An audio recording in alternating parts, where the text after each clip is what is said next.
chefe de polícia de Massachusetts quase é flagrada após supostamente pedir sexo a uma mulher. O Law and Crime conseguiu a denúncia criminal com todos os detalhes chocantes. Este é o Inside the Crime, do Law and Crime. Eu sou Elizabeth Milner.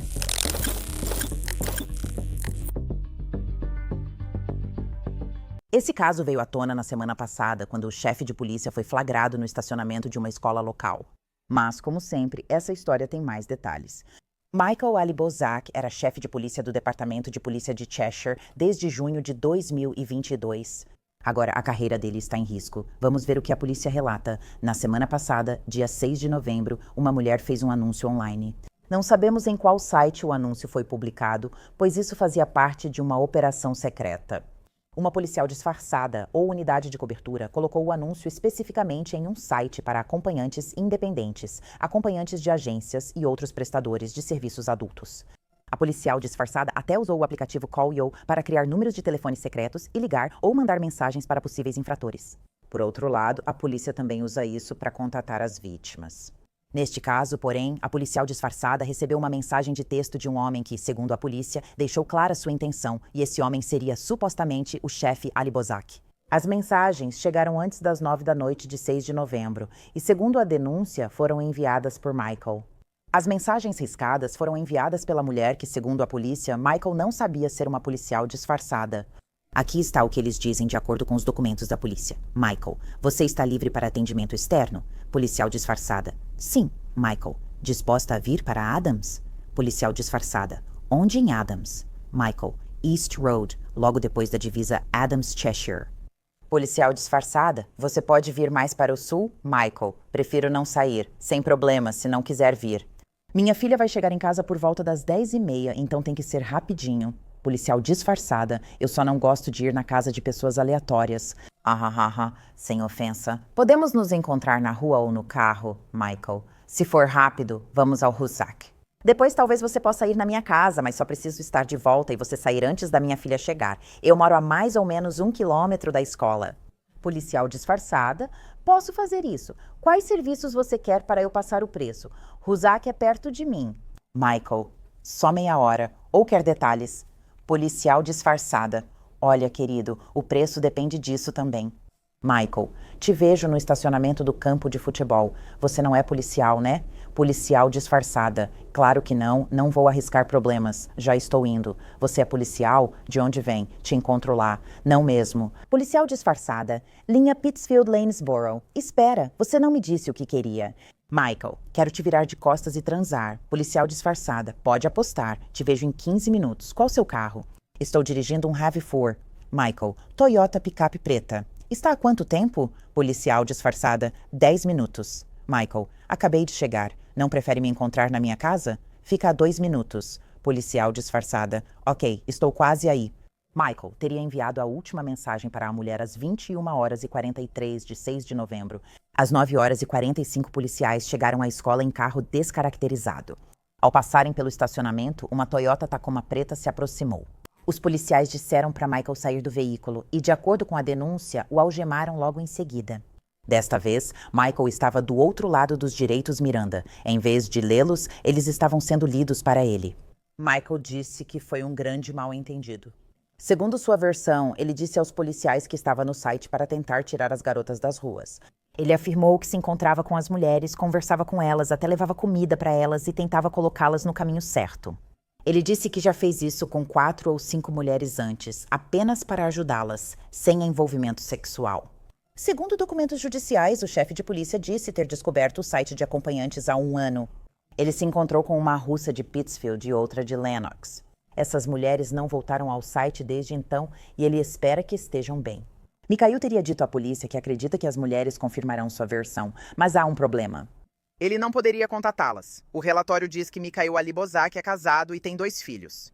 Ele citou uma delas por mensagem, mas disse à polícia que sua esposa não aprovaria o encontro com essas mulheres. E na noite em que ele foi preso, ela estava em Boston para um treinamento de trabalho. Ao revistar o carro de Michael, policiais acharam mais de $500 e decidiram prendê-lo por considerarem ter provas suficientes. Michael foi acusado de solicitar sexo pago. Após ser preso, foi afastado e colocado em licença administrativa. Seu acesso à delegacia e arma policial foram retirados. Cheshire precisou fazer uma reunião de emergência para nomear um chefe interino e informar o caso à Comissão Post de Massachusetts. Ele pagou fiança para sair da prisão e se declarou inocente. A advogada dele disse à NBC Boston que fará uma defesa agressiva contra as acusações.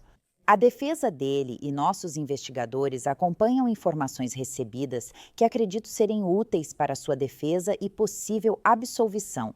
Ele é muito íntegro e lamento que essa acusação tenha ocorrido. Entendo que a promotoria e a polícia estadual têm seu trabalho. Também vamos defendê-lo de forma agressiva. Temos defesas viáveis e substanciais para apresentar. Estou com a advogada criminalista Will Corman. Obrigada por estar aqui, Will. Acho que era esperado que as autoridades colocassem Michael Ali Bozak em licença administrativa. Mas só de ler a denúncia criminal eu fiquei tipo, uau.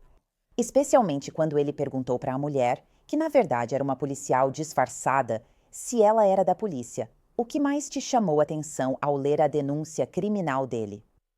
Bom, quero dizer, um dos aspectos que eu acho mais preocupantes disso é que são 2 pontos. Primeiro, ele insiste que a policial disfarçada saia antes da filha chegar em casa, o que considero especialmente preocupante. Esse homem, ex-chefe de polícia da cidade, leva para casa quem acredita ser uma trabalhadora do sexo, ciente de que a filha pode chegar a qualquer momento. Isso é preocupante, pois revela compulsão e falta de controle, mesmo sabendo que a filha pode chegar a qualquer momento. Ele avisa no chat: você precisa sair até 10h30, minha filha chega nesse horário, repetindo isso 2 ou 3 vezes.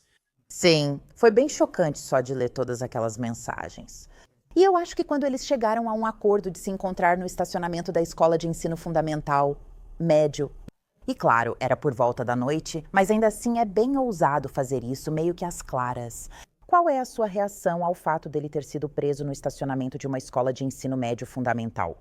Bem, novamente, acho que isso mostra a compulsão dele. Quero dizer, mais uma vez, ele não é estranho para a comunidade, e aqui ele está disposto a dirigir seu próprio carro para uma área pública a qual todo tipo de pessoa tem acesso. Minha escola e a dos meus filhos ficam logo ali na rua. Há atividades noturnas, reuniões de pais e mestres e diversos outros eventos. Pessoas entram e saem do estacionamento constantemente.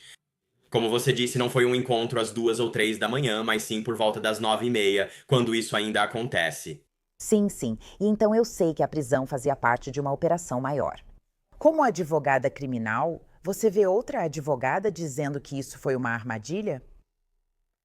Então, eu já tentei esses casos de armadilha antes. E apesar dos nossos melhores esforços, o que os promotores vão fazer é mostrar toda essa conversa entre o ex-chefe de polícia e o policial disfarçado. E nessas conversas, sabe, é ele quem faz contato primeiro. Ele fala sobre sexo quando podem se encontrar e detalha explicitamente o que deseja fazer. Alegar que isso é uma armadilha é difícil. É um caminho difícil e não acho que seja o caso. Sim, é um caminho difícil, principalmente porque ele dizia que ajudava essas mulheres a mudarem de vida, tentando tirá-las desse negócio. Mas tem as mensagens de texto sempre voltando às em que ele queria, desculpe, colocá-la de costas. Qual sua reação ao fato dele mudar a história assim que foi pego? Quero dizer, sempre que vemos esses casos tipo pegando um predador ou algo do tipo, o que a gente mais ouve como público é: bem, eu não ia realmente fazer sexo com essa pessoa. Eu estava indo encontrar com ela para avisar o quão perigoso seria se eu fosse um psicopata ou um assassino. Sempre ouvimos isso, mas nunca é verdade. Se esse cara realmente, sabe, ajudou algumas mulheres a mudarem de vida, isso é fantástico. Realmente não parece que era isso que estava acontecendo aqui. Sim, eu lembro que falamos sobre ele nas mensagens, especialmente sobre a filha voltando para casa. O que me chamou a atenção foi ele dizer aos policiais que a esposa não aprovaria, mesmo mantendo que só ajudava as mulheres. O que você acha? Esse deveria ser um homem de família, o chefe de polícia, mas foi pego fazendo isso. Bom, obviamente eu não conheço a pessoa individualmente, não sei pelo que ele está passando, mas o que eu posso dizer é o seguinte. Sabe, na minha prática, tanto como advogado de defesa criminal quanto antigamente como promotor, você realmente vê todos os níveis da sociedade. Você vê todo tipo de pessoa sendo acusada desses crimes, de advogados a açougueiros, padeiros e fabricantes de velas. Quero dizer, realmente pode ser qualquer um e todo mundo. Sei que, segundo o relatório policial, os policiais o revistaram e ele tinha mais de US$ 500 em dinheiro. Eu imagino que uma advogada de defesa vai dizer que isso era para uso pessoal, mas também imagino que as promotoras vão dizer que isso é uma prova de que ele estava planejando pagar por sexo. Quais são seus pensamentos sobre os dois lados desse espectro?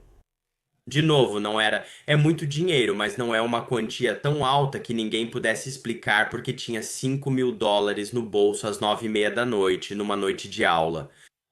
Mas não, eu realmente acho que os promotores vão falar exatamente sobre isso, que esse é o valor, ou próximo do valor que estava envolvido, que sabe, ela tinha mencionado um valor em dinheiro, ele estava com dinheiro. Se ele não estivesse com dinheiro, então talvez, só talvez, o argumento dele de que ia tentar convencer essa jovem a não, sabe, cometer esses atos, poderia fazer sentido. Mas aqui tem um cara com dinheiro, difícil sustentar esse argumento. Sim, é muito dinheiro. Você falou 5.000, mas eram só 500. Queria que alguém tivesse US$ 5.000 sobrando no bolso. Seria ótimo. Eu queria poder ter US$ 5.000 largados no meu bolso, mas ainda assim, US$ 500 é muito dinheiro. O incidente foi relatado à Comissão de Postos de Massachusetts. Para quem não é de Massachusetts, o que exatamente isso significa? Claro, foi criada uma comissão para decidir se os agentes da lei devem manter suas licenças. Sempre que um agente da lei é preso, mesmo sem condenação, isso deve ser comunicado à comissão para que decidam que medidas tomar sobre a licença desse indivíduo. Então, é como se fosse um tipo de assunto interno, só que para o Estado, mais ou menos assim. É isso mesmo. Não é só para assuntos internos ou entre departamentos, é para todo o estado. Entendi. E você vê alguma possibilidade de ele conseguir manter o emprego depois dessa prisão? Sabemos que ele está de licença administrativa. Ele teve que entregar a arma fornecida pela cidade, tudo isso. Mas você vê alguma possibilidade de ele ainda permanecer no cargo depois que tudo isso for resolvido nos tribunais? Acho muito difícil quando membros das forças de segurança são presos independentemente do crime. Esperamos que as forças de segurança tenham um certo nível de gravidade, um certo nível de profissionalismo. Uma vez que alguém é preso, suponho que haja exceções. Acho que após ser preso por um crime, é difícil para a pessoa voltar ao trabalho. Sim. E como você acha que isso afeta a confiança da comunidade nos policiais responsáveis por protegê-los? E então, sabe, você vê isso nas notícias, que ele foi pego por supostamente solicitar sexo em troca de dinheiro. Como você acha que a comunidade pode reagir a essa prisão? Bem, também é importante lembrar que a região onde ocorreu esse caso ou prisão é bastante rural em Massachusetts. Fica na fronteira oeste, na divisa com Nova York, e não há grandes áreas metropolitanas por perto. Então, essa é uma resposta meio longa para a sua pergunta. Não é uma grande metrópole em expansão com centenas de policiais, é uma força policial muito pequena, é uma comunidade muito pequena. Então, o fato é que esse cara conhece todo mundo na comunidade e todo mundo na comunidade conhece ele. Então, acho que seria muito difícil para ele voltar e desempenhar seu trabalho normalmente. E mesmo assim, até certo ponto, a família dele, eu posso imaginar, talvez, sabe, eu odeio dizer, mas o boato, as fofocas rolando. Mas só imagino que, por ser uma cidade tão pequena, muita gente está comentando e só posso imaginar como a família dele está se sentindo. Sabe, a filha dele apareceu no relatório de prisão como álibi para tirar a mulher de lá, que era uma policial disfarçada, além de confirmarem que ele é casado. O que acha de como as pessoas da cidade podem reagir à família dele, mesmo sem culpa deles?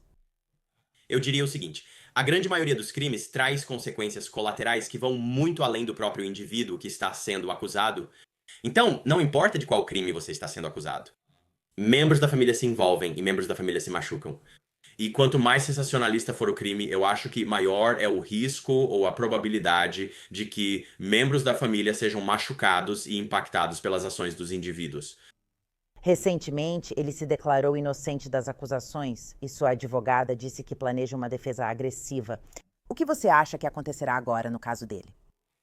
Uma questão central sobre essa acusação é a seguinte: isso não é, embora seja uma infração grave, certamente não é a infração mais grave de forma alguma.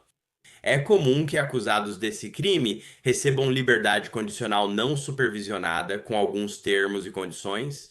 Obviamente, como ele é uma figura pública, acho que o escritório do promotor público vai levar isso muito mais a sério.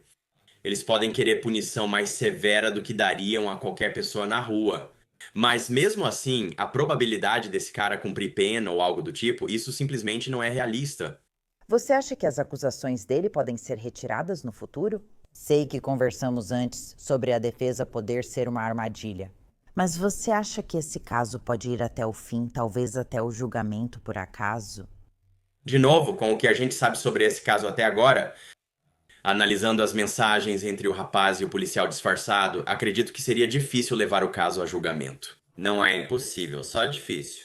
E eu sei que, como advogada de defesa criminal, obviamente você entende o ponto de vista do seu cliente e depois o ponto de vista do outro lado, e às vezes esse outro lado pode apresentar imagens de câmeras corporais ou gravações feitas pelos policiais.